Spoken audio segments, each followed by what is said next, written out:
Aujourd'hui, on attaque donc sur le premier live avec Gutenberg, hein, comme d'hab. De toute façon, avec nous, ça va être. Enfin, les gens commencent à être habitués. Avec Gutenberg et avec WooCommerce. C'est Flo qui va animer ce live aujourd'hui. Donc, l'idée, c'est que donc il a préparé toute une presse en fait. Il y a tout un déroulé. L'idée en fait, c'est qu'il puisse dérouler jusqu'à environ 14 heures. Comme ça, les gens qui ont des obligations peuvent répondre à leurs obligations. Et juste après, on enchaînera sur sur la session de questions-réponses. Donc, si vous avez des questions, n'hésitez pas à noter, n'hésitez pas à les noter. Et après, comme ça, on y répondra en lot. Donc voilà. Si je vais, Flo, je te laisse introduire. De toute façon, je vais reparler derrière. Et après, c'est que pour toi. Bah, go, tu peux faire ta tambouille. N'hésitez pas à me couper s'il y a des trucs que vous comprenez pas et tout. En vrai, j'ai pas de. Je vous a fait croire que c'était préparé, mais promis, je vais faire des copier-coller, hein. Donc, vous inquiétez pas, vous avez le droit de me couper, etc. Vous avez le droit de dire des gros mots aussi, parce que c'est enregistré. Et puis, on roule. Jojo va nous introduire un peu le contexte dans lequel on en est arrivé à basculer, enfin à essayer d'éditer les fiches produits dans But. Parce que on a eu une des problématiques qui est on utilise Gut de partout, même à des endroits que certains ne soupçonnent pas. et et il y a un endroit où on s'est retrouvé bloqué à un moment où en fait on voulait continuer notre expérience et avoir de la consistance entre les écrans.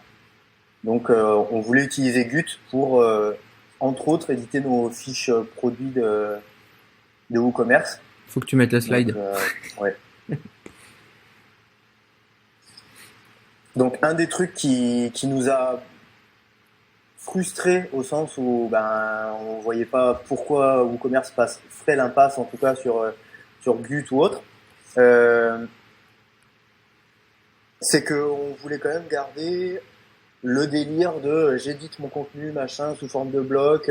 On a chacun nos petites habitudes. La nôtre, c'est de faire du muse avec les blocs, de les grouper, faire des compositions et des mises en page un peu avancées. Donc derrière, on s'est dit pourquoi pas l'utiliser dans WooCommerce et sur nos fiches produits. Premier truc qu'on s'est dit, tiens, on va créer un modèle de page pour notre type de contenu de produit, machin, etc. et roule. Et là, je me suis dit, mais attends, là, on vient de dire que c'est un CPT là. On a un custom post type sous le nez. On a potentiellement Gut qui se branche sur tous les post types, à condition qu'il soit qu'il soit exposé sur l'API de WordPress. Bon, ça tombe bien, l'API de WooCommerce est déjà exposée sur l'API de WordPress. Donc on s'est dit, en fait, ça devrait pas être si compliqué que ça de pouvoir trouver l'éditeur de blocs dans WooCommerce, en tout cas dans les fiches produits, dans les singles. Le premier truc que j'ai fait, c'est que je suis allé sur GitHub. J'ai cherché Gutenberg dans le repo de WooCommerce et en fait je me suis rendu compte de la chose suivante. Donc, je le fais en live avec vous. Je tape Gutenberg dans le repo et en fait quand je vais voir dans les différents commits machin etc, il y en a un qui m'a choqué, c'était celui-là là. Où en fait ils ont fait un joli commit en 2018 pour dire qu'ils désactivaient officiellement Gutenberg des pages produits. Bon ok, mais du coup s'ils le désactivent, c'est qu'il y a sans doute moyen de le réactiver. Donc, pour le désactiver, en fait, ils utilisent deux hooks, deux filtres, depuis la classe qui enregistre tous leurs post types, etc. Et en fait, ces deux filtres-là sont exécutés dans deux contextes différents. Le premier qui se déclenche quand WordPress interroge à l'affichage de l'éditeur, est-ce que tu veux utiliser les blocs ou pas? Donc c'est le premier filtre qui s'appelle Gutenberg Can Edit Post Type. Celui-là, c'est la version native de WordPress qui interroge au moment de l'édition, est-ce qu'on va utiliser Gutenberg ou est-ce qu'on utilise le Classic Editor? Et le deuxième hook sur lequel ils se sont branchés, c'est le Use Block Editor for Post Type, qui lui est l'équivalent mais dans le plugin Gutenberg. Donc le plugin aurait pu surcharger ça, mais en l'occurrence, ils ne le surchargent pas et du coup, ils ont dû se brancher aux deux endroits pour bel et bien bloquer Gut, en tout cas l'édition des blocs dans Gut à l'intérieur d'une fiche produit. Bah, du coup, si on regarde un petit peu comment ils ont fait pour désactiver le Gutenberg, ils se sont branchés à un endroit où on peut récupérer deux arguments. Un argument canedit qui est un booléen qui est soit vrai, on peut l'éditer avec Gutenberg, soit faux, on peut pas l'éditer avec Gutenberg. Et un deuxième argument post-type qui récupère du coup le type de contenu que c'est. Donc dans notre cas, ça serait le type de contenu produit. Si vous n'êtes pas à l'aise avec les ternaires, j'ai retraduit ça en mode très procédural, où au final, on se rend compte que si on est dans le cas d'un produit, on n'utilise pas Gut. Dans les autres cas, on reprend la valeur qu'on avait déjà instanciée dans le canedit, etc. Donc c'est volontaire d'avoir désactivé Gut dans WooCommerce. C'est ça, c'est le premier postulat de base, c'est que c'est eux qui l'ont enlevé. Par défaut, ils devraient y être. Bon bah, s'ils l'enlèvent, s'ils utilisent des hooks, on est d'accord, on a juste à enlever les filtres qu'ils ont mis en place et on a re-Gutenberg en lice. Donc ce que je vous propose, c'est de créer une petite extension qui va nous remettre Gutenberg dans WooCommerce et du coup voir comment on peut faire jouer avec les différentes informations du produit juste après. Donc mon extension, j'y ai rien fait d'extraordinaire. Hop, je vais m'amuser à faire des petits copier-coller à chaque fois, mais je vais aller dans mon éditeur, je vais créer une nouvelle extension et je vais essayer de faire au plus simple. Donc hop, je vais créer une extension que je vais appeler Gut4Woo. Je me crée un petit fichier PHP qui a le même nom, comme ça je m'embête pas. Je le fais de manière procédurale parce que j'ai pas envie trop de m'embêter, mais on est d'accord, tout ça vous pouvez vous le réapproprier en mode objet, etc. C'est pas du tout complexe à mettre en place. Donc là, nickel. J'ai ma petite extension. Si je vais dans mon WordPress, alors je vais le remettre en grand lui, hop, et je vais rebasculer de l'autre côté. De l'autre côté, j'ai un WordPress vide avec, j'ai juste installé WooCommerce. Hein. Je l'ai même pas configuré pour vous dire à quel point j'ai été dans l'effort ce matin. Mais maintenant que j'ai ma petite extension, je vais l'activer. Et par défaut, vous en doutez, comme j'ai rien écrit dedans, elle fait rien. Donc on va essayer de venir l'alimenter au fur et à mesure où du coup on va éditer un produit, etc. Je vais me créer tout de suite un petit produit pour vous montrer que vous voyez, j'ai toujours pas Gutenberg et l'objectif c'est de venir le rajouter ici. Comme je suis hyper créatif et hyper inspiré, je vais appeler ça produit 1. Et vous en doutez, les prochains ils vont s'appeler 2, 3, 4. Hop. Du coup, pour réactiver Gut,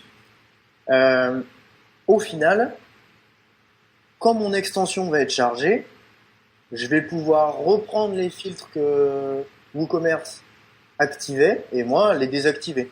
Donc, avec l'action plugin loaded, j'attends que mon extension soit chargée et je vais créer ma petite fonction enable editor qui va en réalité pas tout à fait enable l'editor mais qui va enlever les filtres qui disablaient l'editor. C'est pas très, c'est du ni franglais que je fais, c'est pas du tout. Donc j'ai mon premier filtre ici qui était sur le WordPress natif et le deuxième filtre ici qui est sur la partie plugin. Donc je remove les deux, comme ça je suis tranquille. Disabler verbe du jour. Merci à Humaine. on va faire un lexique Truchot à la fin. Ah, je me suis planté dans le copier-coller. Hop, hop, hop. Nickel. Donc là, ici, comme il l'a instancié via une classe, j'ai été obligé d'aller récupérer le nom de la classe. Et du coup, enlever la méthode qu'ils instanciaient via la classe. On verra que l'autre manière d'ajouter des actions ou des filtres, au final, on peut passer directement le nom d'une méthode si on est en procédural, comme on va faire aujourd'hui. Donc juste avec ça, dans la théorie, on devrait avoir Gutenberg, en tout cas de réactiver dans les fiches produits. Si je retourne ici, je rafraîchis ma page, terminé, j'ai Gutenberg. Là, et en fait, on a terminé la conf, ça nous a duré 18 minutes. Vous pouvez rentrer chez vous. Bon, on est d'accord, on va aller un petit peu plus loin que ça. On va essayer de se débrouiller pour que quand on tape du contenu dans l'éditeur, il s'affiche en front. On va voir un petit peu ce qui se passe quand il s'affiche en front. Et deux, on va essayer de récupérer des infos qui vont être saisies sous forme de méta dans WooCommerce et les réafficher dans la fiche produit. Bon, je vous ai fait la blague à l'oral, je vous la refais pas à l'écrit.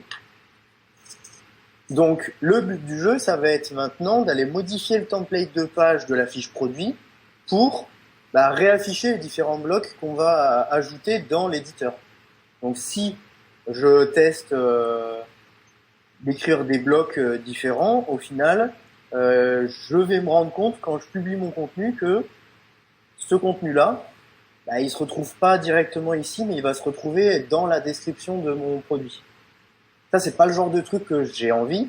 Et en plus de ça, si j'ai envie, par exemple, d'inverser l'image à gauche et la mettre à droite et mettre le titre à gauche, du coup, je suis un peu niqué parce que ça, c'est le template par défaut de WooCommerce qui me l'impose.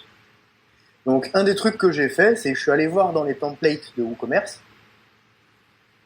Hop, je vais virer ma recherche. Ah, je vais un peu vite. Et dans les templates de WooCommerce, en fait, vu qu'on est en train d'éditer la single d'un produit, on peut directement aller sur Single Product pour voir un petit peu comment il gère l'affichage côté WooCommerce. On se rend compte qu'il y a des hooks à tire-larigot, donc ça c'est bon signe, ça veut dire qu'on va pouvoir éditer le contenu et modifier la mise en page. Et deuxième truc qu'on se rend compte, c'est que ils ont une boucle à part entière WooCommerce qui vont chercher un template content-single-product. C'est dans celui-là, en réalité, qu'il y a le plus d'informations et on va pouvoir éditer réellement le contenu du modèle de page.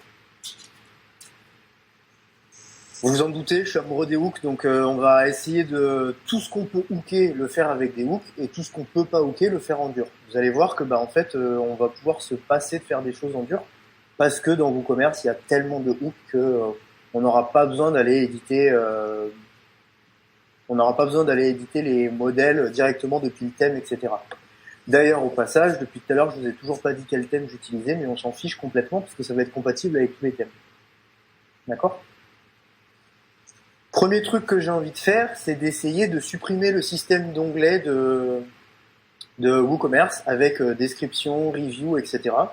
Donc pour ça, il va falloir que j'aille identifier dans le template content single où est-ce que j'ai mes différents onglets description, review, etc. Donc si je reviens un cran en arrière, content single product. Ouais, c'est bien le template de base, Julien. Ici, vous voyez que j'ai tout un tas de... D'ailleurs, je me suis bourré ou pas? Non. J'ai tout un tas de hooks, encore une fois.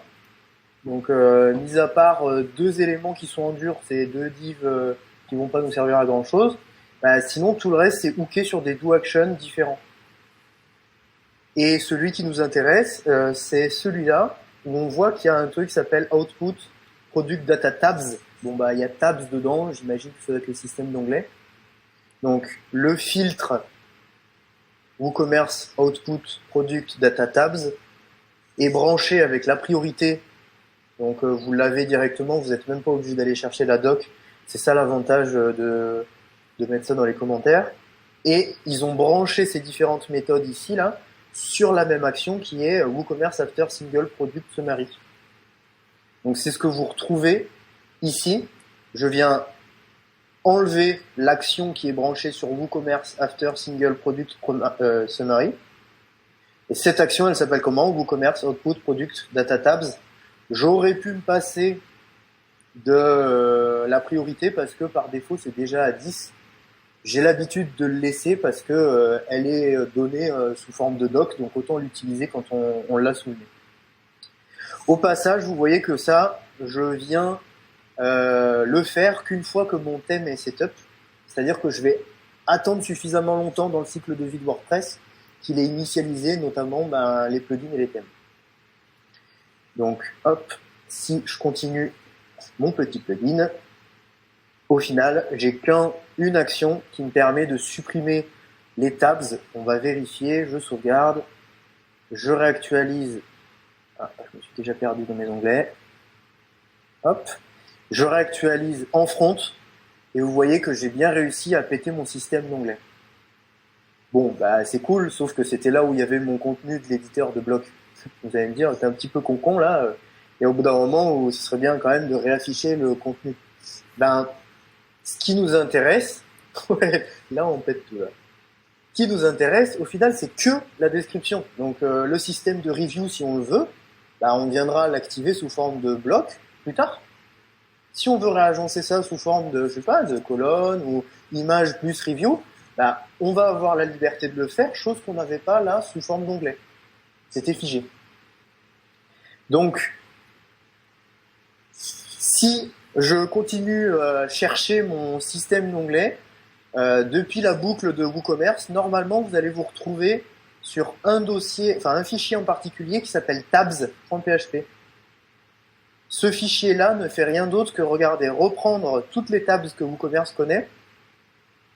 Et pour chaque tabs, dans un premier temps, il y avait une liste qui était générée avec les différents titles des tabs. Donc c'était sans doute ce qui nous permettait de cliquer et de switcher de tabs en tabs. Et en dessous, il y a une deuxième boucle qui en fait exécute une fonction de callback pour chacune des tabs. Donc si je résume, on a en haut le système d'onglets qui vient afficher les titles des tabs et en bas une fonction qui est exécutée pour afficher ces mêmes tabs. Bon bah il suffit juste que je récupère au final la liste de mes produits et derrière je viens réactiver que celle qui m'intéresse. D'accord ? Pour avoir ce listing produit, bah regardez, si j'ai des product tabs, potentiellement il y a un filtre, mais surtout, ils me disent d'aller voir à cet endroit-là. C'est ici que WooCommerce va me charger ces différentes tabs.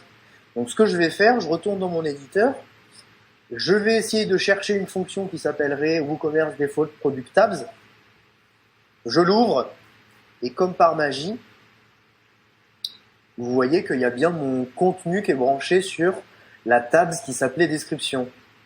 Le titre, c'était ce qui était affiché sous forme d'onglet. La callback, ça va être la fonction qui m'intéresse de récupérer et de réafficher. D'accord ? Pour vous prouver que je dis pas de bêtises, si je recherche cette callback, hop, j'ai bien mon petit côté collé.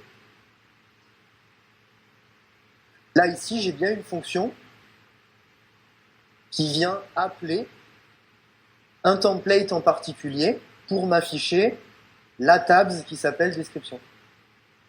Ok ?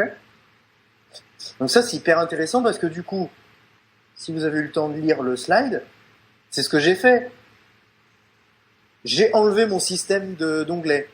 Bah, à la place, je vais venir directement utiliser mon système d'affichage de la tabs en particulier. Donc ce que je vais faire, je récupère cette action et je l'affiche. Toc, je vais essayer de retrouver mon fichier Good for Woo et je l'affiche juste en dessous. Donc After Single Product Summary, j'avais enlevé mes onglets. Bah là, au lieu d'enlever une action, j'en rajoute une qui va me permettre d'afficher uniquement la tabs de description. Si je reviens en front, vous vous en doutez, ici maintenant, j'ai bel et bien que ma description. Merde, par contre, là il y a un titre description, c'est pas tip top. D'accord ? Donc je vais essayer de virer ce truc de description, de telle sorte à ce que quand j'édite mon contenu, au final, j'ai la reproduction exacte de ce que j'ai dans mon éditeur. Donc, si on continue de naviguer dans les différentes tabs, etc., des templates de WooCommerce, on va se rendre compte que dans tabs description, regardez, vous avez un petit filtre pour le titre. Si le titre existe, alors on l'affiche. Bah, ce que je vous propose, c'est de se hooker sur ce filtre-là. Au lieu de retourner une chaîne de caractères, je vais lui dire que ça va être un booléen, ça va être faux. Et comme ça, derrière, ben, j'aurai juste pas le titre, le H2 qui sera généré, et j'aurai bel et bien que mon contenu. et j'aurais réussi à faire ce que j'avais envie depuis tout à l'heure, c'est-à-dire gérer mon contenu depuis l'éditeur et avoir l'affichage de l'éditeur directement en front.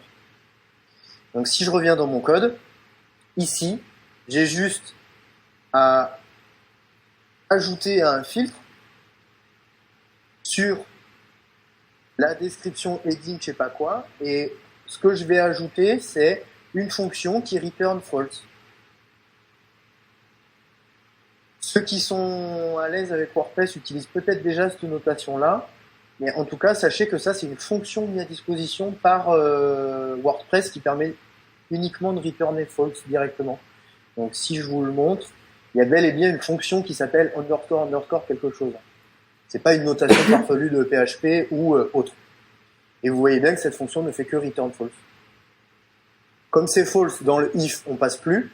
Donc normalement, si j'ai bien sauvegardé mon plugin,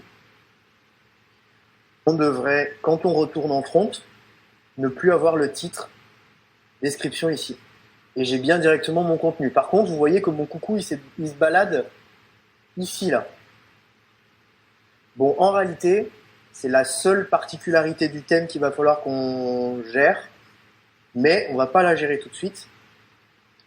Si on ouvre la console, vous allez vous rendre compte que en fait le summary quelque chose, il a un float, et c'est à cause de ce putain de float que on se retrouve à avoir des choses qui superposent à droite à gauche. Si je vire mon float, regardez, j'ai bien mon contenu tel que je l'aurais édité. Donc ce que je vous propose, je passe un peu vite sur comment on va chercher. Il y a encore des floats en 2021.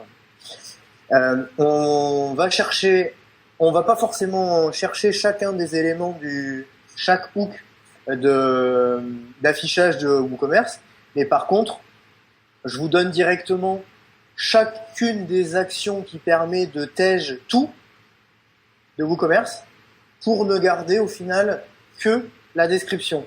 Sous-entendu que le contenu qu'on aura géré dans l'éditeur de bloc. D'accord ? Donc ça, je vais me faire un joli petit copier-coller.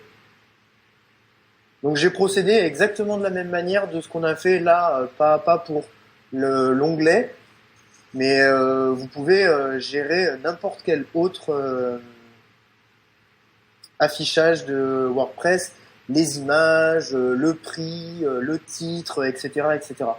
Donc là, j'y vais un petit peu à la machette. Hop, je supprime tout et à la fin, je rajoute que l'action qui affiche ma description. Je rappelle, ma description, c'est uniquement le contenu de mon éditeur de bloc. C'est pour ça qu'il n'y a que notre description qui nous intéresse. Donc si je reviens en front, hop, je réactualise ma page, vous voyez que, au breadcrumb près, j'ai ce qui est dans mon éditeur. Donc là, libre à moi maintenant de faire des mises en page comme j'ai envie. Hein. C'est-à-dire que si j'avais envie d'inverser mon image et le prix, machin, etc., je peux le faire directement ici. Hop, on va mettre une image super trop cool. Là, je peux mettre mon titre. Comme je vais utiliser les fonctionnalités de Gut jusqu'au bout, je vais pouvoir l'aligner en haut, etc., etc., etc. Et voilà ma fiche produit redesignée. Alors, je vais essayer de virer les trucs qui me servent à rien. Hop. Donc, celui-là, il me sert plus à grand chose. Et le séparateur, il me sert plus à grand chose non plus. C'était juste pour vous montrer qu'au final, on n'est pas obligé de se restreindre en termes de créa ou en termes de fonctionnalité derrière. C'est-à-dire que maintenant que j'ai que mon éditeur de bloc, je suis libre de faire ce que j'ai envie sur ma fiche produit, en fait. Donc, j'ai le droit de rajouter autant de blocs que je veux, qui pourraient être propres à WooCommerce. Donc, j'ai le droit d'utiliser n'importe quel bloc que j'aurais déjà fait pour, je sais pas, faire du rebond. Il y en a qui font du SEO en dessous, ils aiment bien rajouter des blocs pour faire du maillage. C'est typiquement le genre de truc qui peut être pertinent sur une fiche produit, quoi.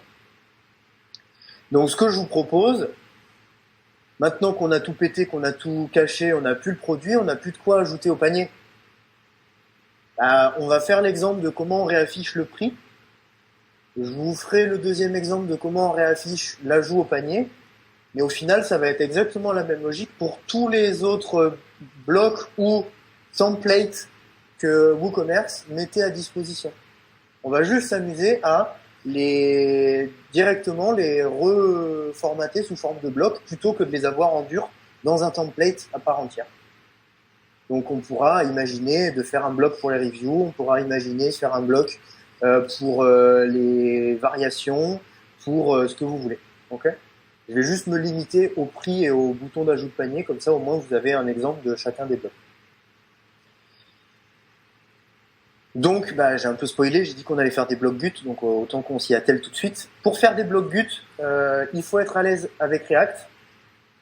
Je vais pas rentrer nécessairement dans une finesse absolue de ce qu'est React, pourquoi ou comment on l'utilise et à quoi ça sert. Par contre, sachez que ça demande quand même d'être à l'aise avec, donc vous y lancez pas forcément corps et âme juste parce que vous aimez un peu le JS. Il y a certaines subtilités, notamment dans les cycles de vie de React, qui peuvent être chiants à gérer, donc faites gaffe à ce que vous faites quand même. Mais dans tous les cas, React, ça reste du JS, donc il va falloir qu'on charge le JavaScript dans notre éditeur. Bon, là, je réinvente pas la poudre, hein, je fais juste un enqueueScript de mon fichier qui va se trouver dans un dossier SRC à l'intérieur de mon plugin. Et au lieu de mettre ça directement dans le enqueueScript de WordPress par défaut, en fait, Gutenberg met en place une action qui s'appelle enqueueBlockEditorAssets qui permet de charger ça uniquement côté éditeur.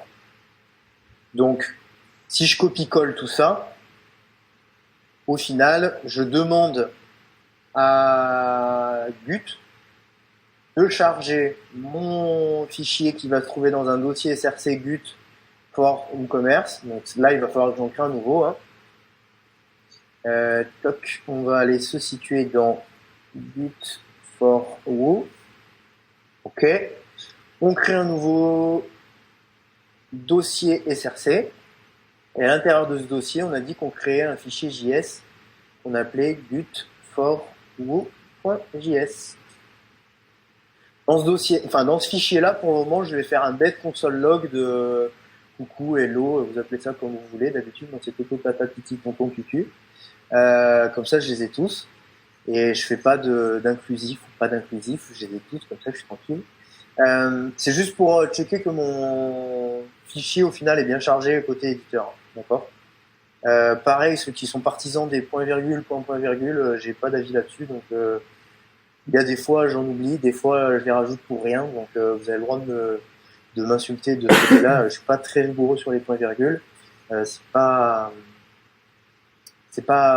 des linters qui le font pour moi, quoi. J'ai arrêté de réfléchir à ces trucs de formatage. Si je reviens du coup en front, enfin pas en front mais côté éditeur, hein, vous l'avez compris, normalement je devrais avoir mon fichier JS qui est chargé. Donc pour être sûr, je vais inspecter mon élément ici et dans la console, vous voyez que j'ai bien mon hello qui est chargé. Donc là, ça veut dire que mon fichier JS est chargé directement dans l'éditeur. Bon là c'est cool parce que vu qu'on a dit qu'on allait faire du JS, qu'on allait créer un bloc, on n'a plus qu'à alimenter ce fichier JS et roule. Pas tout à fait. Comme on fait du React, on va devoir compiler le JS. Et pour compiler le JS, on a l'équivalent de React Script qui s'appelle WordPress Script, enfin VP Script, qui permet de compiler tout ça. Donc ce que je vous propose, c'est de le faire rapidement.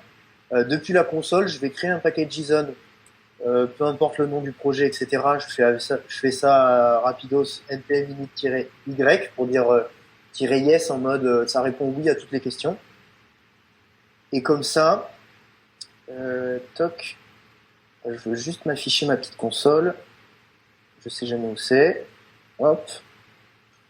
Est-ce qu'il va me le retrouver? Non. Sinon c'est pas drôle.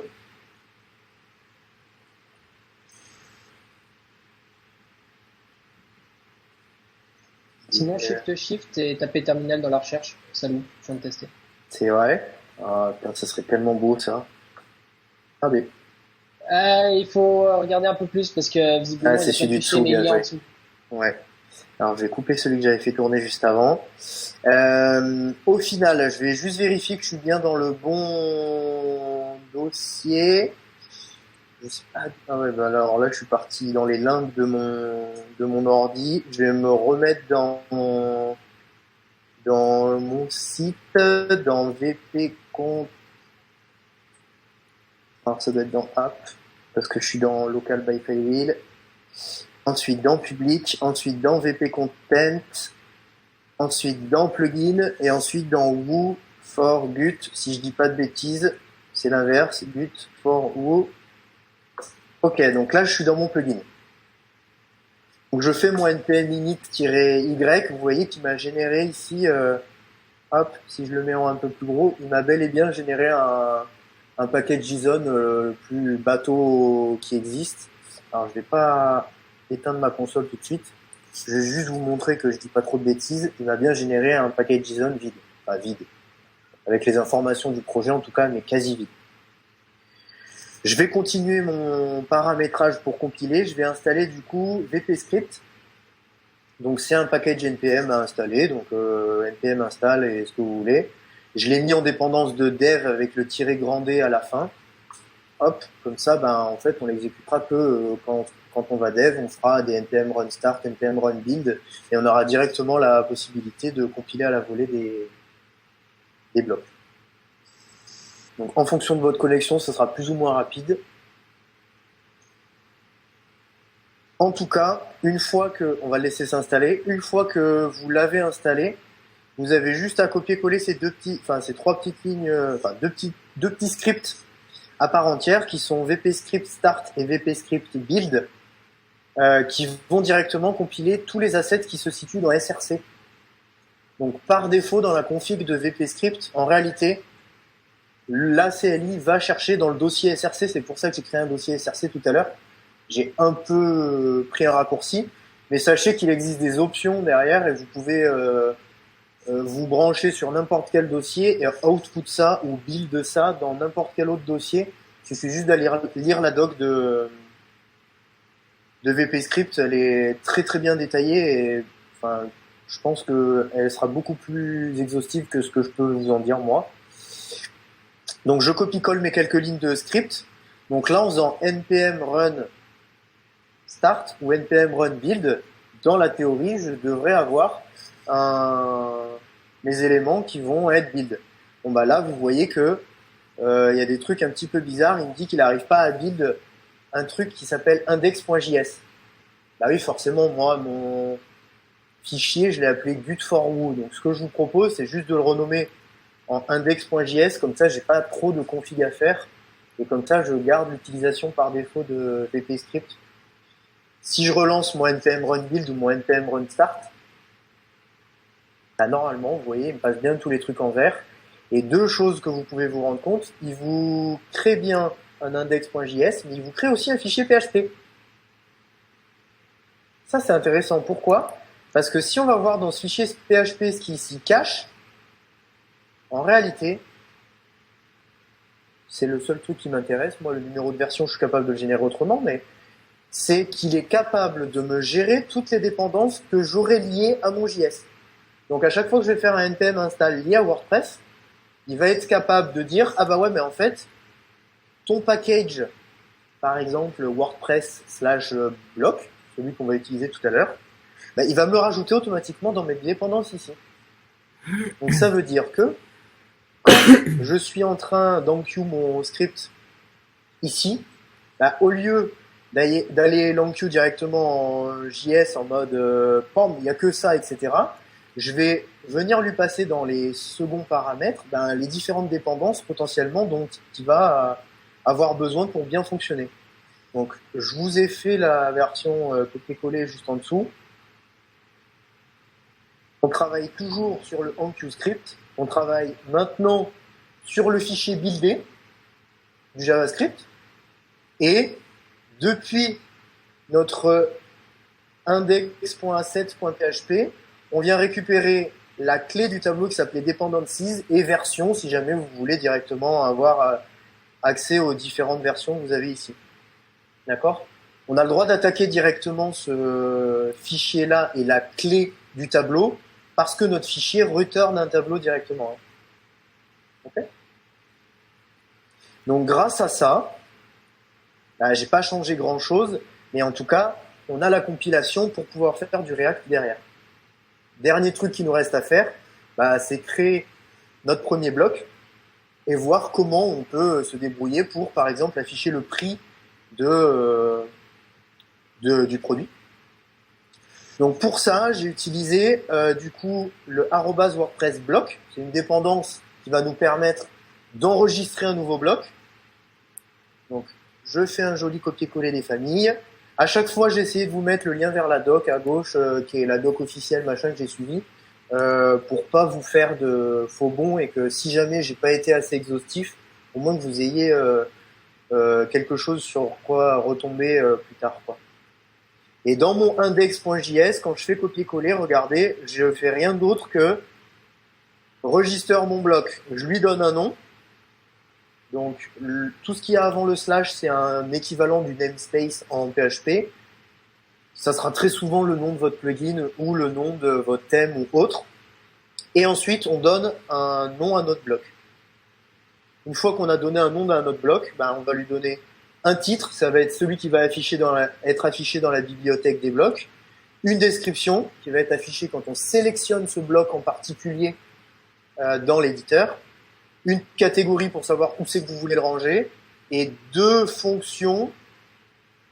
Alors là, j'ai utilisé les components simples de React, mais qui sont en réalité, qui peuvent être en tout cas, des composants en React. On le voit que j'utilise la notation JSX avec le return quelque chose là. Ok. Donc rien qu'avec ça, normalement, je devrais avoir un bloc product price qui, du coup, apparaît dans mon éditeur. Donc si je réactualise, je sauvegarde, hop, perdu, c'était là. Si je réactualise ma page ici, est-ce que ça marche ce que j'ai fait? Toc. On cherche product price. Visiblement, il me l'a pas pris. Alors, je vais juste vérifier qu'il me l'ait bien recompilé. Ah oui. Alors, je vais faire un npm run start. Comme ça, il watch à chaque fois que je vais faire mes modifs dans le JS. J'avais oublié de lancer la compile. Ok. Donc, je reviens sur mon Chrome. Je réactualise ma page. Et normalement, dans mon éditeur, vous voyez que j'ai bien un product price ici. Donc j'ajoute mon bloc. Vous voyez que j'ai bien affiché le prix dans l'éditeur. Je vais aller le mettre par exemple directement en dessous de mon titre. Hop, je mets à jour. Donc afficher le prix dans l'éditeur, c'est bel et bien le paragraphe que j'avais mis dans le edit. Et dans le save, c'est ce qui va être sauvegardé en base de données, donc ce qui sera affiché en front. Pour preuve, quand je mets à jour ma page, je viens en front, vous voyez que j'ai bien affiché le prix en front qui s'affiche et non ce qu'on avait dans l'éditeur qui est propre à l'édition. Donc on peut imaginer 2 interfaces différentes. Une interface qui va être user-friendly ou en tout cas editor-friendly pour pouvoir gérer les paramètres de prix, etc. Et le markup optime pour la perf ou les moteurs de recherche, en tout cas en front. Ok ? Ce qui m'intéresse moi maintenant, ça va être d'essayer d'aller choper comment réafficher ce prix-là de manière dynamique. Parce que dans le template de WooCommerce, ça existait déjà cette méthode. Donc je vois pas pourquoi on va réinventer la poudre alors que ça existe. Donc, je vais essayer de me remettre un peu sur mes slides pour voir si j'ai pas spoilé. Ça va, j'ai pas trop spoilé. Donc on va essayer de rendre notre bloc dynamique. Pour ça, plusieurs choses. Au lieu d'enqueue notre script directement dans l'éditeur, en réalité, on va venir se brancher dès que WordPress s'initialise. Pourquoi ? Parce qu'on va plus enqueue notre script directement, mais on va enregistrer un type de bloc en PHP. De telle sorte à ce que on ait accès à une méthode qui s'appelle renderCallback, qui nous permet du coup de venir écraser en PHP ce qui va être rendu en front. Donc, si c'est pas très clair ce que j'ai dit, j'essaye de copier-coller. Je me remets de ce côté-là. Ici, on change notre Qt script. Au lieu de enqueue directement, on register, de telle sorte à ce que lui, quand il register le bloc, il va m'enqueue directement le script dans l'éditeur. Il sait le faire tout seul, j'ai pas besoin de me préoccuper sur quel hook je suis. Et deuxième chose, au lieu d'être sur enqueue block editor assets, ici, on vient directement se brancher sur l'init, de telle sorte à ce qu'on ait accès au bloc le plus tôt possible au moment où il enregistre. Du coup, pourquoi se casser la tête en le faire en JS? En fait, ça va permettre de potentiellement améliorer l'expérience d'édition, parce que là, on va juste faire de l'affichage, mais dans l'idéal, ce serait bien de faire de l'édition plus tard. Et dans mon render callback, pour le moment, je vais juste return une chaîne de caractères qui s'appelle « et je surcharge l'affichage en front ». Donc, rien qu'avec ça, normalement, mon front devrait changer. Donc, on teste. Ici, si je sauvegarde mon éditeur, on est d'accord, j'ai strictement rien changé. Mais du coup, en front, vous voyez, j'ai bien « et je surcharge l'affichage en front ». Donc, c'est le PHP qui a pris le pas sur ce qui était sauvegardé en base de données. Donc ça, c'est la manière de faire des rendus dynamiques de blocs avec WooCommerce, avec Gutenberg, pardon. Maintenant, le seul truc qui nous reste à faire, au final, c'est au lieu d'afficher « Hey, je surcharge l'affichage en front », de réutiliser ce qu'on avait tout à l'heure supprimé, en fait.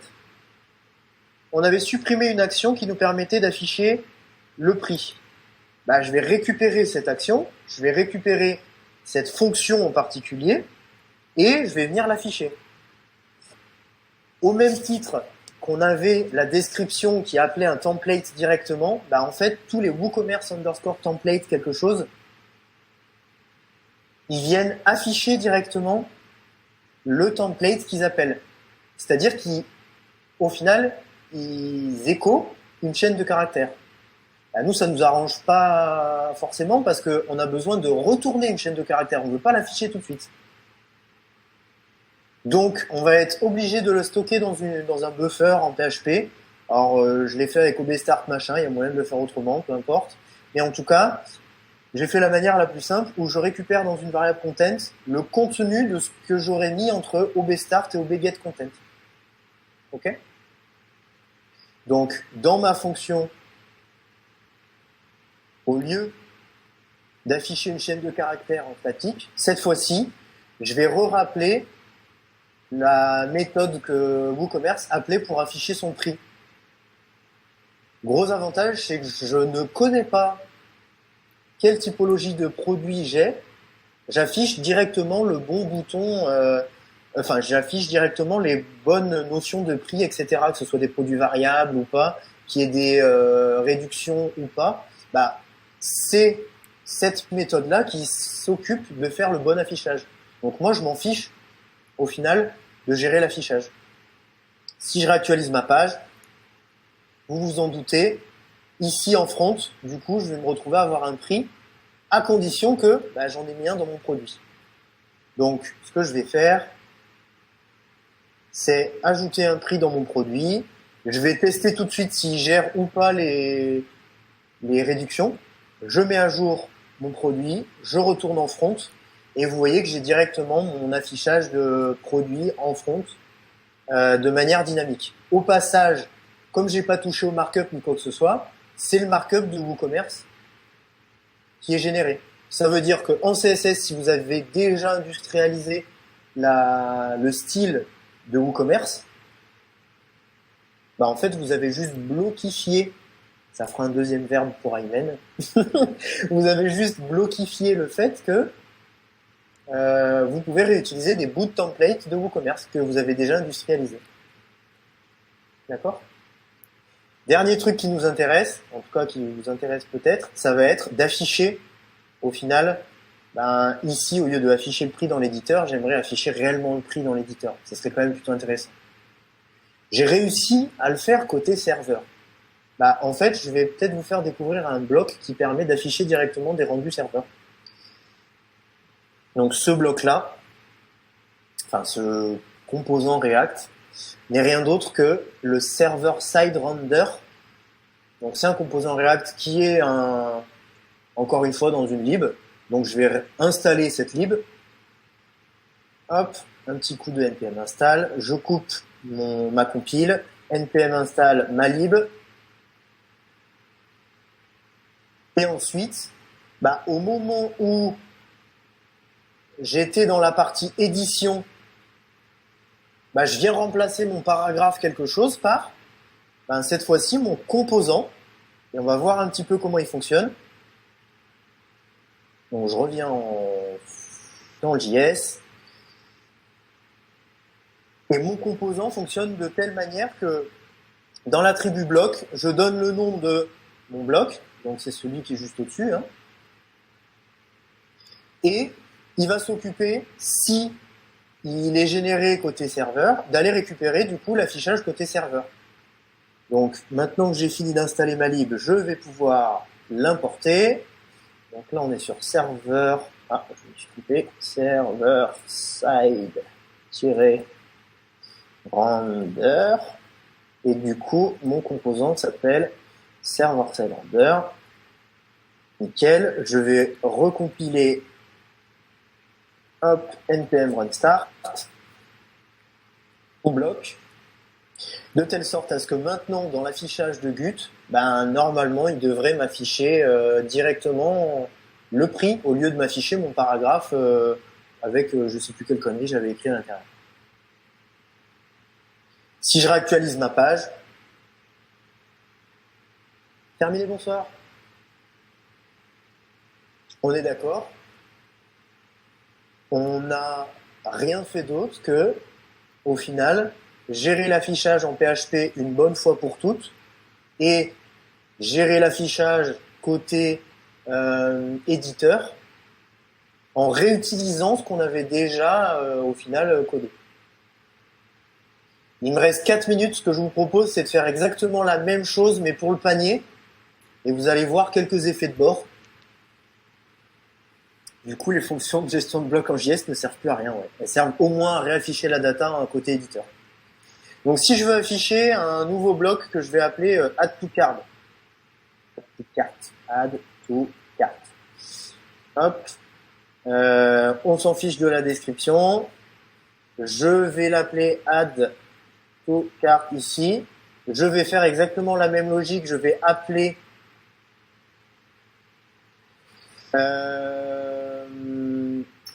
en PHP mon rendu côté serveur. Au final, on va se rendre compte que le save il sert à rien. On aurait très bien pu faire un return nul, ça aurait marché directement depuis le début. Sauf que si je le fais là maintenant, comme il a sauvegardé en base de données, il va me dire hop, attention, t'as cassé le bloc. Il ressemble plus à ce que tu m'avais proposé au save la dernière fois. Donc, je vais vous le montrer à la fin, mais en tout cas, juste avec un return nul, ça aurait fonctionné parce qu'on ne gère pas l'affichage et on ne sauvegarde rien de particulier dans la base de données. On gère l'affichage de manière dynamique. Et côté PHP, je fais un bet dupliqué de ma fonction ici que je vais appeler du coup add to cart. Si je dis pas de bêtises, ici c'était add to cart, la fonction de WooCommerce. Et j'ai plus qu'à register mon nouveau bloc type ici. Add to cart. Comme je suis une grosse feignasse, j'ai pas changé le nom de script ni le JS, donc il est compilé au même endroit. Il va juste falloir que je lui dise, au lieu d'utiliser Gut product price pour rendre mon bloc, je veux que tu utilises Gut add to cart pour rendre mon bloc add to cart directement dans Gutenberg. Donc je sauvegarde ma page, je réactualise. Normalement, je devrais avoir dans ma bibliothèque de blocs un nouveau qui s'appelle add to cart. Et là, vous voyez les effets de bord un petit peu de faire des blocs côté dynamique. C'est que dans l'éditeur, ils sont pas forcément affichés. Par contre, en front, j'ai bel et bien ma fonctionnalité avec mon Add to Cart. Et comme je n'utilise que des fonctions natives à WooCommerce, j'ai pas dénaturé et j'ai surtout réutilisé ce qui existait déjà. J'ai pas réinventé la roue. D'accord? J'ai 1 minute d'avance. Vous avez le droit de me poser plein de questions. Franchement, moi, j'y croyais pas. 1 minute d'avance. Ouais, vous pouvez mettre vos micros. Vite sur certaines explications. Le but du jeu, c'était surtout de vous montrer la démarche. Si vous voulez, on vous partagera les slides. Il n'y a pas de secret de polichinelle nulle part. Mais en tout cas, vous avez de quoi. Le CSS n'est pas chargé côté back. Du coup, le CSS, j'utilise celui du thème. Je me préoccupe pas de savoir qui gère l'affichage. Et là, j'ai le CSS de WooCommerce, mais on est d'accord, Aymen, je pourrais très bien ne pas utiliser le CSS de WooCommerce et utiliser le mien que si mon bloc est affiché. C'est ce qu'on fait notamment ensemble sur un des projets. On affiche le CSS que si le bloc est affiché. Moi, je me posais juste une question, surtout en termes de philosophie de la part de WooCommerce, pourquoi est-ce qu'on doit refaire quelque chose qui est censé être proposé par WooCommerce avec l'arrivée de quoi. Enfin, ça me paraît fou qu'un plugin aussi utilisé sur WordPress ce soit pas il y a deux raisons à ça. Il y a le côté back où en fait, comme ils utilisent énormément énormément. Je sais pas si c'est énormément, mais en tout cas, comme ils utilisent des variables globales de produits, c'est chiant à aller instancier en JS. Et du coup, je pense que le parti pris a été, on va pas se faire chier tout de suite pour créer des blocs. Et on verra quand l'équipe de Gut aura fini d'implémenter le full site editing pour créer des templates sur mesure. Moi, je l'interprète comme ça. Si Riyad est là ou pas, je sais pas, il sera peut-être en capacité de nous dire si il dément ou pas ce que je viens de dire. Mais en tout cas, moi, je l'interprète comme ça. Par contre, WooCommerce s'intéresse énormément aux blocs. Je sais pas si vous avez vu, mais par défaut, il y a énormément de blocs qui existent déjà pour WooCommerce. Le seul truc qui manque, selon moi, c'est des blocs type single product, mais qui, au final, sont assez faciles à reproduire. Puis il y a un autre point aussi, c'est que de la même manière où à l'époque, quand Gutenberg a été généralisé, il y avait une grosse question de transition des sites du Classic Editor vers Gutenberg avec les thèmes, est-ce qu'ils étaient ready ou pas. Je pense que là aussi, WooCommerce, vu qu'on n'est pas sur on remplit pas une fiche WooCommerce comme on remplit une fiche de contenu, je pense qu'il y a une vraie question de la transition pour tous les sites et notamment tous les gros sites, tous les gros WooCommerce quoi. Je pense qu'il y a aussi cet élément qui peut-être pèse dans la balance parce que c'est pas autant la transition de Gutenberg, je trouve l'éditeur a plutôt bien géré la transcription de Classic Editor à l'éditeur, à Gutenberg. Autant pour WooCommerce, on est sur un autre délire quoi. Ok. Est-ce qu'on a répondu à ta question ou pas d'ailleurs? Oui, super. Et je suis désolée, faut que j'y aille, mais merci beaucoup, c'était chouette. Yes, cool, merci beaucoup à toi. À bientôt. Yes. En attendant les autres questions, en fait, au tout début, je voulais aussi préciser le contexte que Flo avait présenté. Nous, cette question de Gutenberg dans WooCommerce, elle est aussi venue parce qu'on utilise Gutenberg pas sur un site. On utilise Gutenberg sur un thème WordPress, plugué sur un multisite. On a 8 sites qui tournent avec le même thème, avec des variantes en fonction des variantes light ou black dans le thème. Donc en fait, on est sur une volumétrie de sites où on n'édite pas qu'un seul site et on est au moins 3 personnes de manière tous les jours à éditer ces différents sites. Donc c'est pour ça que Gutenberg, c'est vraiment devenu la norme et que le passage au commerce c'était un peu frustrant, quoi.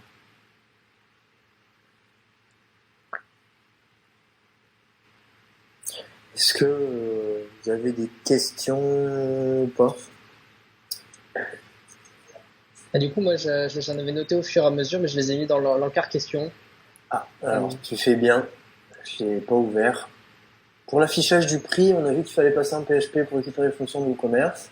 Du coup, pour améliorer l'édition, ce serait cool d'avoir des options. On serait obligé de passer par des paramètres JS au PHP, c'est possible. Donc oui, c'est possible de passer des paramètres au JS via PHP avec la fonction qui s'appelle localize script. Par contre, ce que moi je conseillerais au final, c'est d'aller fouiller comment ils affichent dans le product tab général le regular price et je l'afficherai directement ici pour save les méta à la volée dans le bloc et non plus utiliser à terme les différentes méta qui sont en dessous et de l'éditer directement là où on veut l'afficher. Moi, ça serait un de mes prochains chantiers sur le plugin. Du coup, on en a fait un plugin, vous en doutez. Mais ça serait un de mes prochains chantiers. Ça serait de pouvoir éditer directement le prix depuis le bloc et non pas de se dire à chaque fois on va en bas. Bon, c'est pas très pénalisant au final d'aller en bas parce que on a toutes les infos liées au produit qui sont en bas. Mais voilà. Moi, je pensais plus en fait à des options du bloc pour pouvoir, par exemple, dans le cas d'un produit avec une variance, par exemple. Ouais. De base, WooCommerce, il affiche le prix le plus bas tiré le prix le plus haut avec un markup que je trouve pas ouf. Ouais. Et par exemple, dans certains cas, on préférerait avoir un à partir de et le premier prix. Ouais. Et du coup, ce que j'avais en tête, c'est plutôt, est-ce que c'est possible d'avoir des options dans le bloc pour dire, je vais afficher une range ou je vais afficher juste le premier prix, ou je vais afficher un prix moyen, et du coup, donner cette option-là au PHP pour modifier le markup en fait. Comme c'est WooCable, je vais te dire deux réponses différentes. Alors oui, c'est faisable. Je spoil déjà la fin, mais c'est faisable de deux manières, soit via les hooks de manière traditionnelle, comme tu l'aurais fait en mode j'affiche ma single, j'affiche mon prix, sur le product price, je me hook et je change. Quand je suis dans le cas d'une variation, j'affiche à partir de quelque chose, etc. Ah, mais du coup, ça, c'est static au thème. Mais c'est static au thème. Okay. Ou à l'inverse, tu le gères côté JS et tu dis, tu génères le markup qui t'intéresse directement depuis le bloc. Et tu le saves en base, ou bien tu le régénères côté PHP. Là, je me suis pas trop embêté côté PHP. T'as vu, je réutilise à chaque fois les fonctions natives de WooCommerce. On est d'accord, j'ai le droit d'utiliser les miennes au final de fonctions. Et du coup, tu génères le markup que t'as envie. Oui, mais du coup, le markup, il faut qu'il soit différent par rapport aux options du bloc. Donc, comment est-ce qu'on dit, par exemple, j'ai un toggle, imaginons un toggle dans les paramètres du bloc. Tu peux les sauvegarder dans les attributs du bloc si tu veux. Et du coup, tu récupères tes attributs ici. Ah, d'accord. Et en fonction de tes attributs, tu utilises telle ou telle méthode côté WordPress. Tu peux passer les d'ailleurs. Au passage, il y a un deuxième attribut ici dans le server-side renderer qui est justement les attributs. Ah, ok. Ah oui, d'accord. Là, ça change tout. Donc en fait, c'est qu'on pourrait faire en sorte de récupérer les options et au moment du server-side, on l'envoie à la fonction PHP qui va faire un if, machin. Ouais. Ok. D'accord. Les attributs, tu peux les registrer aussi en PHP ici. Hein. D'accord. En tous les cas, tu peux récupérer les attributs depuis du dynamique. Ok. Et ça, c'est hyper pratique parce que du coup, ça te permet de gérer ce que tu as envie comme markup ou autre. Ouais, voilà, parce que du coup, ça s'adapte, quoi. Sur des sites qui vont être plutôt à partir d'eux, d'autres qui vont plutôt être avec des ranges, d'autres qui veulent pas du tout l'afficher tant qu'il n'y a pas de truc de saisie ou des choses comme ça, changer les couleurs. C'est cool. Ouais, après, c'était plus, je pense, côté technique, c'est les OB start et OB end. C'est juste pour récupérer une chaîne de caractères et éviter d'afficher. Là, en fait, ce truc-là, si tu vas checker dans le code, c'est un WC template part quelque chose. Et en fait, ça affiche directement le markup. Alors que moi, j'ai besoin de return d'une chaîne de caractères. Donc, si je return un echo, ça m'affiche le contenu et ça me le return pas. C'est-à-dire que ça me l'affiche pas forcément à l'endroit où j'ai envie de l'afficher. D'accord. Donc, c'est pour éviter d'avoir un echo en plein milieu de ma page et du coup, de le echo réellement que quand mon bloc est affiché à l'endroit où j'ai positionné mon bloc. Donc là, j'ai fait ça avec des OB start, mais si tu récupères de manière, enfin si tu le refais toi, ton markup tout beau tout propre à la mano, au final on est d'accord que tu as juste à générer une chaîne de caractères. Ouais, ça marche. Voilà. Et comment ça se fait que le bloc d'ajout au panier ne s'affiche pas côté éditeur? Bah c'est typiquement là où j'avoue que je sais pas. Je pense que c'est parce que ce template dépend d'un truc que Gutenberg ne sait pas gérer. Mais je suis pas allé creuser honnêtement. Ah, sinon, l'idée que j'ai eue là tout de suite, c'est est-ce que ce serait pas plutôt WooCommerce qui fait un test en mode si je suis côté front, j'affiche le truc, sinon j'affiche rien. Non, je pense qu'il a pas, enfin, en tout cas, il a pas intérêt à le faire ce contexte-là. Mais par contre, si je vais voir en 2.2 dans hop, WooCommerce, GitHub, si on peut-être qu'en checkant le code, on va se rendre compte de ce que ça donne. Alors, je vais directement aller dans les templates, je sais à peu près où il est. Dans Single Product, normalement, il y a un truc Add to Cart. Je vais prendre le Simple, mais c'est vrai pour les autres. Et je pense que c'est à cause de cette variable globale qui n'est pas dispo dans Git. Peut-être que je me trompe, mais il y a de grandes chances que ce soit ça. Et techniquement, là, on le render en PHP, donc la variable globale, on l'a. Ce qu'on renvoie à Git, c'est uniquement du markup, non? Oui, sauf que Gut n'a aucune connaissance de ce qu'est le $product. Donc il faudrait le resetter comme étant product c'est égal à WC get product machin etc. D'ailleurs j'ai pas testé, mais si ça se trouve juste en faisant ça product, et on va lui dire que product potentiellement c'est, et on reget le product en fait. Je crois qu'il le fait directement à partir de l'ID, mais du coup, c'est possible que juste avec ça, il arrive à me le réafficher. Perdu. Non. Donc je pense qu'il passe dans, merde, hello mon petit GitHub.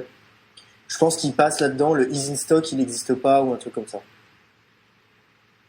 D'accord. Bah après, on peut nous faire une sorte de placeholder, c'est pas forcément nécessaire que ce soit utilisable. Carrément. Ouais, là, typiquement, c'est le genre d'endroit dans l'éditeur où je pense qu'il n'y a pas besoin d'éditer grand-chose, en fait.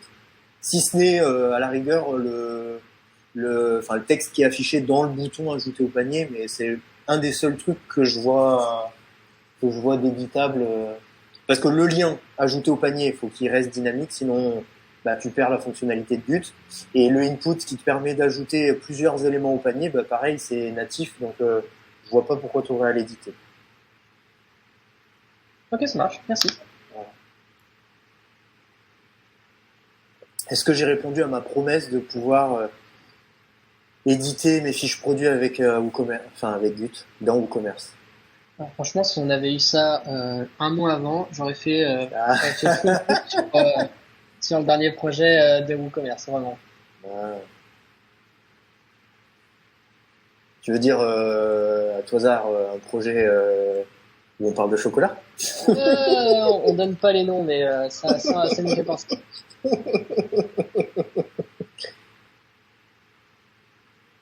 Bon bah cool, écoutez, je reste dispo si jamais il y a des questions, je reste dans le coin encore, donc n'hésitez pas à me poser des questions si vous en avez.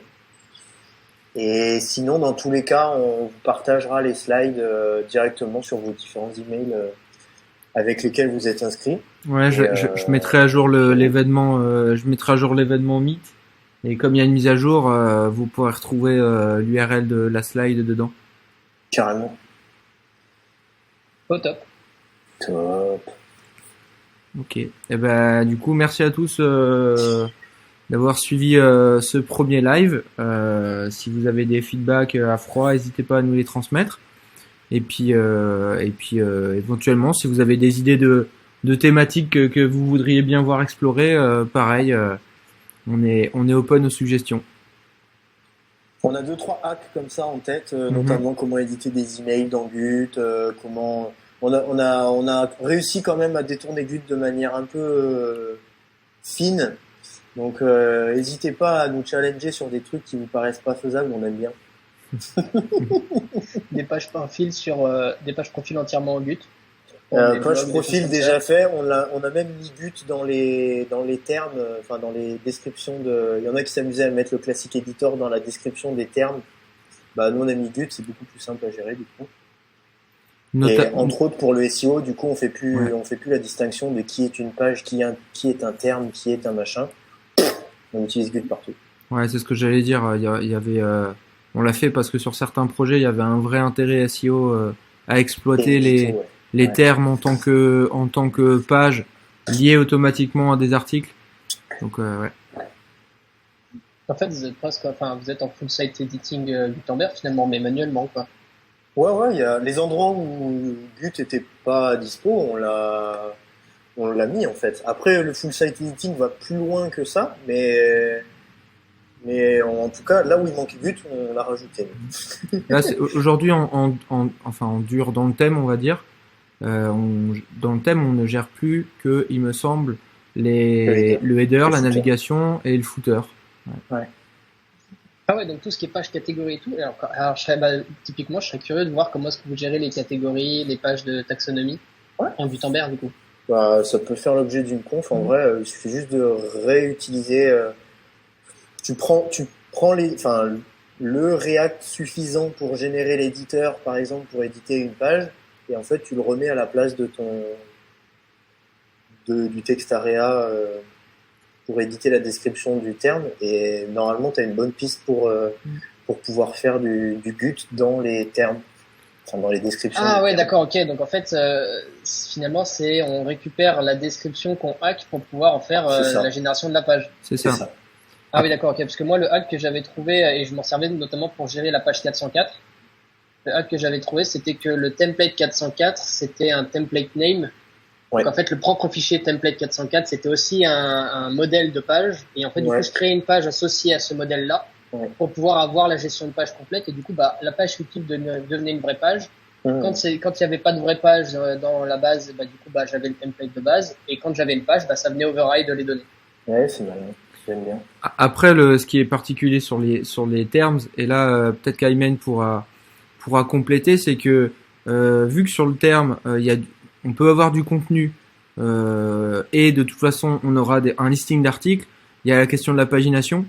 Est-ce que ce contenu de page du terme, on veut le conserver à partir d'une pagination 2, 3, 4, 5, 6 Là, c'est aussi un petit peu à la marge en fonction des projets, en fonction des recos SEO qu'on peut avoir, etc. Donc c'est en ça, je trouve que les termes ont une petite spécificité par rapport aux pages, en fait. Ouais.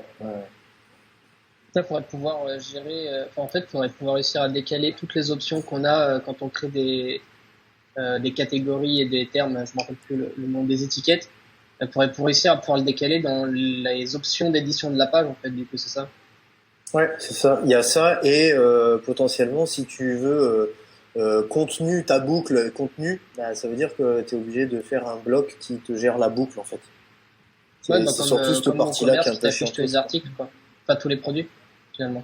Ouais, entre autres, ouais, par exemple. Ouais. Mais dans tous les cas, tout ça, se dire est-ce que les termes, on en fait une page full Gut ou pas, ça dépendra aussi du projet graphique qu'il y a derrière.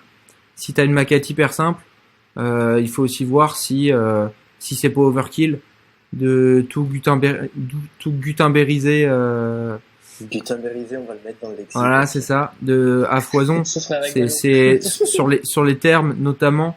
Je pense qu'avant de partir là-dessus, il faut vraiment voir qu'est-ce qui est le projet de rendu graphique en fait, parce que je veux dire, on a aussi au moins mettre en place une usine pour un rendu graphique hyper simple. À maintenir, ça va pas être la même, et puis à développer, simplement, faut aussi le temps que ça prend par rapport à l'importance que ça a, faut aussi mettre ça en perspective. Ouais.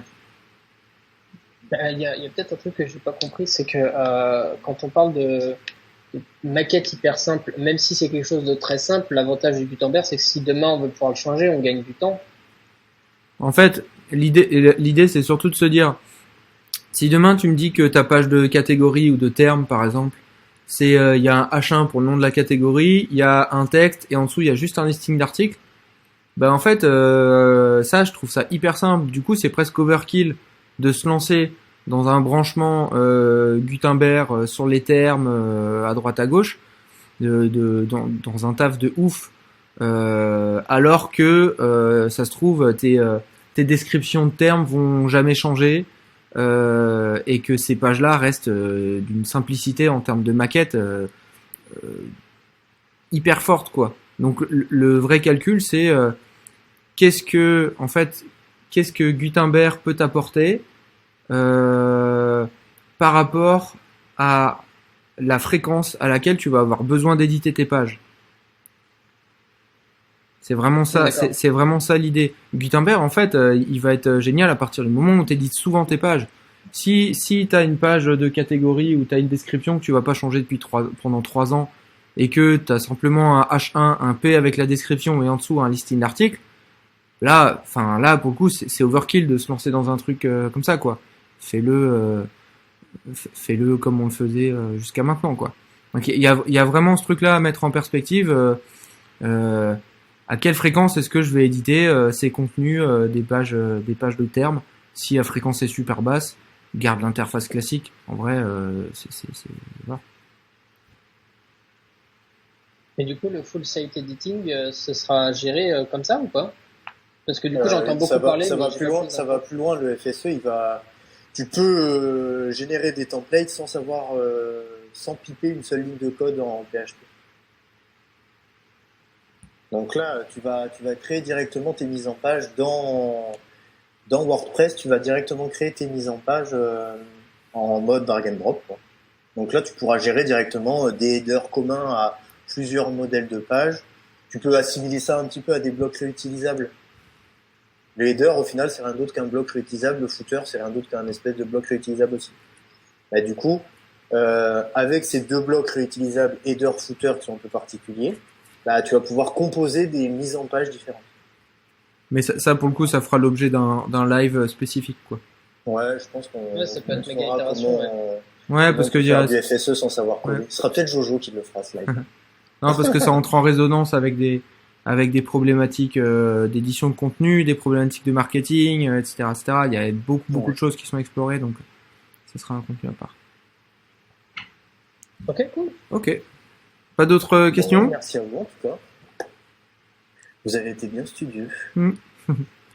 Bon, ouais. Merci beaucoup, et puis on vous renverra un petit message quand on fera le prochain live. Si vous voulez de nouveau être avec nous, et puis comme dit, on mettra les liens qui vont bien dans la description de l'événement Meet, comme ça vous pouvez retrouver les supports, et voilà. C'est top. Merci beaucoup en tout cas, c'était très Merci à tous, bon après-midi. Merci tout le monde. Bon après-midi.